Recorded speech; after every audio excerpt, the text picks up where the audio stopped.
우리가 왜 하나님의 사람이 되어야 합니까? 하나님의 사람이 되지 않으면 세상 사람이 되기 때문에 그렇습니다. 우리가 기도하고 살지 못하면 사는 대로 기도하죠. 똑같은 것입니다. 우리가 청소를 하지 않으면 계속 더러워지죠. 방은 똑같습니다. 우리가 하나님의 사람으로 나아가지 않으면 세상의 염려와 세상의 죄악들 안에서 우리는 계속 하나님 앞에 멀어질 수밖에 없는 것입니다. 하나님의 사람이 된다는 것은 어떻게 하는 것이냐? 간단하죠? 12절 너희가 이 모든 법도를 듣고 지켜 행하면, 하나님의 말씀을 듣고 지키고 행하면, 이게 바로 하나님의 사람이 되는 방식이에요. 그러니까 오늘 모세의 12절은 너희가 하나님의 사람이 되면 이 뜻입니다. 하나님의 사람이 되면, 세상 가운데 쓸려가지 않으면, 하나님의 말씀을 이 시간 듣고 마음에 새겨서 행동으로 지키면 이 뜻입니다.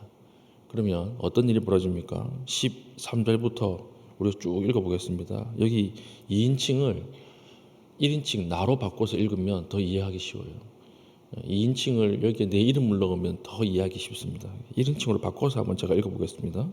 하나님의 사람이 되면 13절 곧 나를 사랑하시고 복을 주사 나를 번성하게 하시되 내게 주리라고 내 조상들에게 맹세하신 땅에서 나의 소생에게 은혜를 베푸시며 나의 토지 소산과 곡식과 포도주와 기름을 풍성하게 하시고 나의 소와 양을 번식하게 하시리니 내가 복을 받음이 만민보다 훨씬 더하여 너희 중에 남녀와 우리의 짐승의 암수에 생육하지 못함이 없을 것이며 여호와께서 또 모든 질병을 나에게서 멀리하사 우리가 아는 애굽의 악질에 걸리지 않게 하시고 나를 미워하는 모든 자에게 걸리게 하실 것이라. 우리가 하나님의 사람이 되었을 때 하나님이 우리에게 베푸시는 복이 이런 것입니다.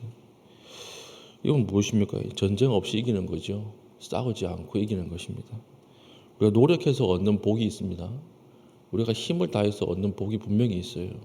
그러나 그것은 근심도 같이 와요. 그래서 500만 원 이상 버는 사람은 돈 쓸 시간이 없다면서요.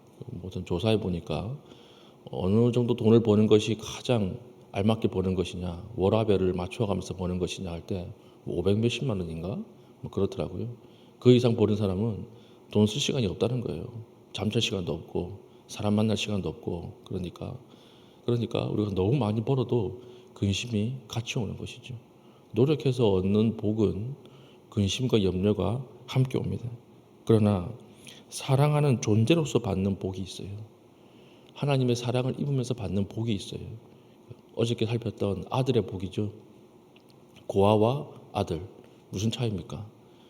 고아는 가지고 있어도 불안한 거예요. 아들은 손에 없어도 안심합니다. 그게 존재의 복이에요. 아들로서 받는 복이 되는 것입니다. 이것을 성경에서는 은혜 위에 은혜라고 이야기를 하는 거예요. 하나님이 구원해 주신 은혜 그 위에 더하여 주시는 은혜. 이 은혜가 존재를 통해서 우리에게 온다라고 하는 것입니다. 그러므로 복은 가나안에 들어가서 받는 게 아니죠. 가나안에 들어가서 복을 받는 것이 아니라 우리가 이미 복이에요. 우리를 통해서 가나안이 복을 받는 것입니다. 우리가 이미 하나님이 존재를 통해서 하나님 백성으로 복을 충분히 주셨어요. 그래서 우리 때문에 가나안이 복을 받고 우리 때문에 은혜가 이 땅에 임하는 것입니다. 그래서 오늘 복 달라고 기도하지 마십시오. 왜 그렇습니까? 이미 우리에게 복이 넘쳐요. 우리는 뭘 기도해야 하느냐? 복을 달라고 기도하는 것이 아니라 이 복을 흘러갈 수 있도록 기도해야 됩니다. 하나님 이 복을 흘려보내게 해주십시오. 여러분 하나님의 복이 필요할 곳이 얼마나 많이 있습니까?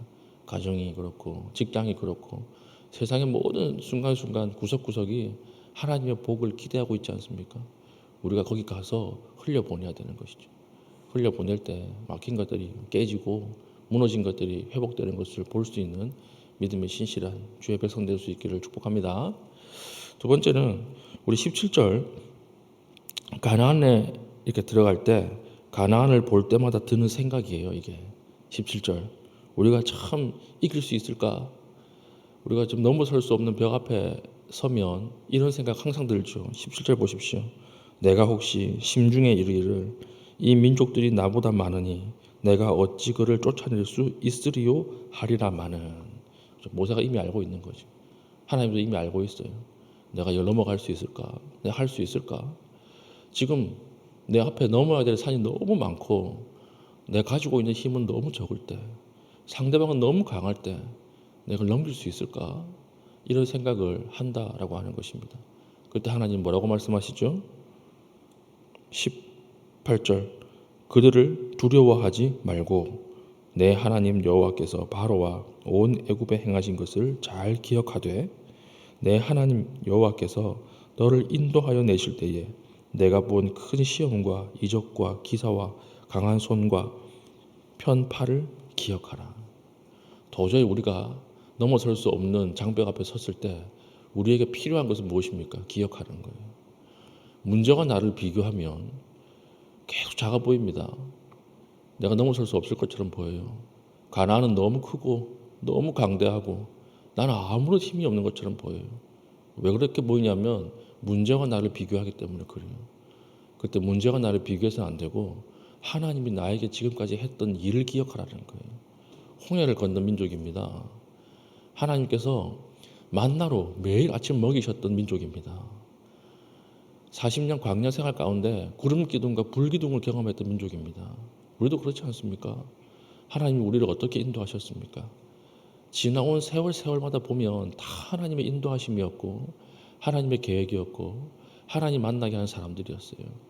모든 주권은 하나님께 있는 것입니다. 그래서 우리가 가나안 앞에 섰을 때 우리와 가나안을 비교하지 말고 하나님이 나에게 어떤 일을 행하셨는가를 기억하라는 거예요. 우리는 행할 수 있는 힘이 없어요. 힘은 하나님께 있어요. 우리가 해야 할 것은 우리 힘을 기르는 것이 아니라 무엇입니까? 은혜를 기억하는 기억력이 필요하다는 것입니다. 나에게 행하셨던 그 놀라운 하나님을 묵상하십시오. 기억하십시오. 아, 그 순간 하나님이 나를 이렇게 인도하셨지. 그 순간 그 위기를 이렇게 피하게 하셨지. 그때 이런 사람을 보내주셨지. 오늘 이 자리에서 그것을 묵상하면 가나안은 아무것도 아니에요. 가나안을 넘어갈 수 있고 우리에게 마음의 평안과 위로가 솟아나게 될 것입니다. 그러므로 우리가 가나안 앞에 섰을 때 해결 능력을 기르는 것이 아니라 기억하는 기억력이 중요하다라고 하는 것. 이것을 붙들고 오늘 큰 문제나 결정해야 할 사항 앞에서 충분히 하나님이 하신 일을 묵상하고 우리가 은혜 가운데 오늘 이 자리를 나갈 수 있기를 축복합니다. 아멘. 오늘 기도하겠습니다. 말씀을 가지고 기도할 때 하나님 말씀에 순종을 막는 것들이 많이 있습니다. 하나님 두려움을 하나님을 바라봄으로 이겨내게 하여 주시고 나에게 임한 복이 흘러가서 내 주변에 만나는 모든 사람들이 복을 받게 하시고 하나님 가나안 앞에서 은혜를 기억하는 하나님 귀한 기억력을 오늘 허락하여 주시옵소서. 기도하신 이후에 개인적인 기도의 제목 가지고 기도하시고 자유롭게 돌아가시겠습니다.